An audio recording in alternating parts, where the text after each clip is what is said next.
இயேசு கிறிஸ்துவின் நாமத்தினாலே எங்கும் நிறைந்த ஒளியின் சார்பாக வாழ்த்துக்களை தெரிவித்துக் கொள்கிறேன். இந்த காலவெளியில் கூட கர்த்தருடைய வார்த்தையிலிருந்து நாம் சில விஷயங்களை தியானிக்கலாம். அதை நம்ம எடுத்துக்கொண்ட வேத வசனம் லூக்கா எழுதின புத்தகம் 12ஆம் அதிகாரத்தில் அதில் 32 வசனத்தை நம்ம என்ன செய்ய போகிறோம், மையமாச்சு வாசிக்க போகிறோம். இன்னைக்கு செய்தியுடைய தலைப்பு என்று சொன்னால் ராஜ்யத்தை கொடுக்கிற தேவன் என்கிற தலைப்பை பார்க்க போகிறோம். இந்த வசனம் என்ன சொல்றது பார்ப்போம். பயப்படாத சிறுமந்தையே, உங்களுக்கு ராஜ்யத்தை கொடுக்க உங்கள் பிதா பிரியமா இருக்கிறார். இன்னைக்கு இந்த வசந்த மையம் வச்சுதான் நீங்க நம்ம பார்க்க போறோம்.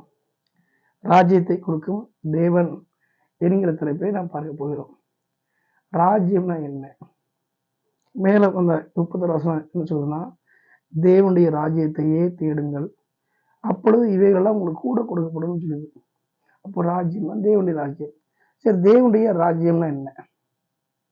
இப்ப நிறைய சாம்ராஜ்யம், இந்த மன்னருடைய சாம்ராஜ்யம், இந்த அரசாங்க ராஜ்யம், இவங்க அப்படின்னு சொல்லுவாங்க. அப்படின்னா என்னன்னா, தேவனுடைய ராஜ்யம்னா தேவனுடைய ஆளுகை அப்படின்னு அர்த்தம்.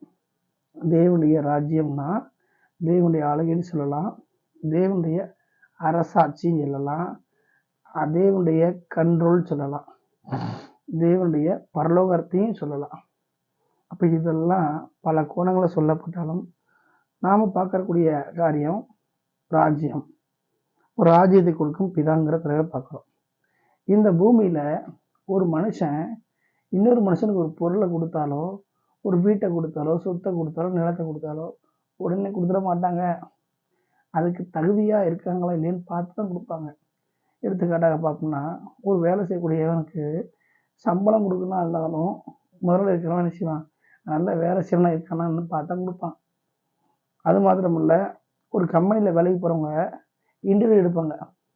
அப்போ இன்டர்வியூவில் கரெக்டாக அவங்க பாஸ் ஆனா இல்லையா அப்படின்னு பார்த்தா தான் அவங்க தகுதியாக இருந்தால் வேலைக்கு செலக்ட் பண்ணுவாங்க.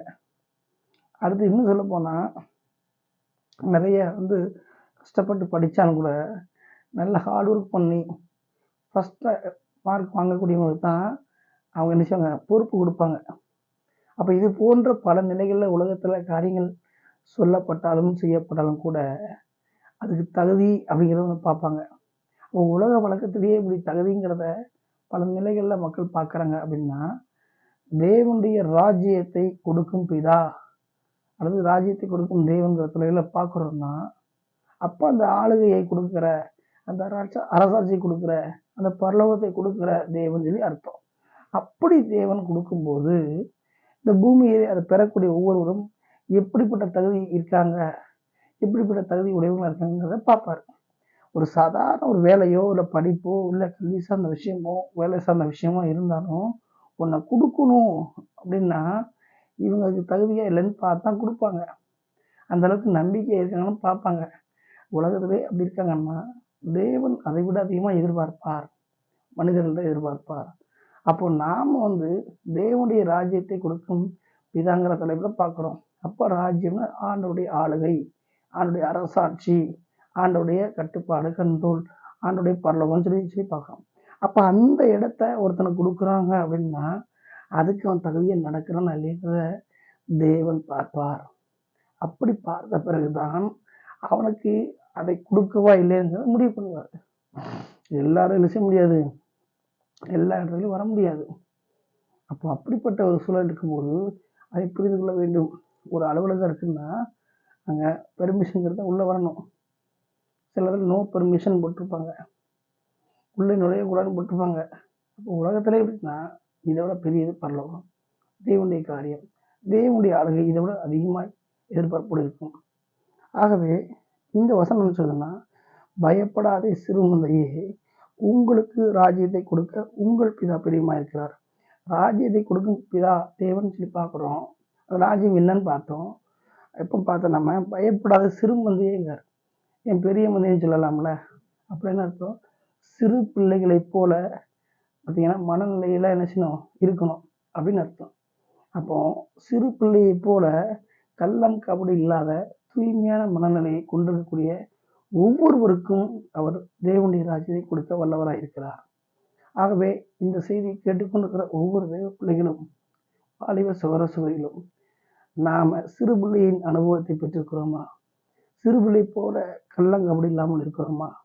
அப்படி வார்த்தையை ஏற்றுக்கொண்டு கீழ்ப்படுகிறோமா என்பதை ஆராய்ந்து பார்க்க முன்வர வேண்டும்.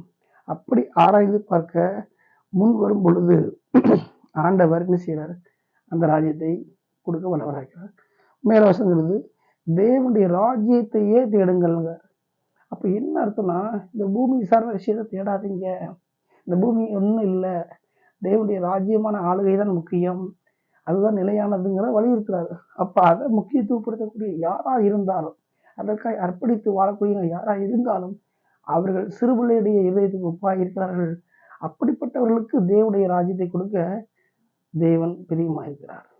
ஆகவே இந்த செய்தி கேட்கிற ஒவ்வொரு தேவ பிள்ளைகளும், வாலிப சகோதர சகோதரர்களும் தெரிந்து கொள்ளக்கூடிய விஷயம் என்று சொன்னால், பரலோகத்தின் காரியங்களை, தேவனுடைய ஆளுகையை நாம் பெற வேண்டும் என்று சொன்னால் நாம் அதுக்கு தகுதியாக இருக்கிறோம் அப்படின்னு பார்க்கணும்.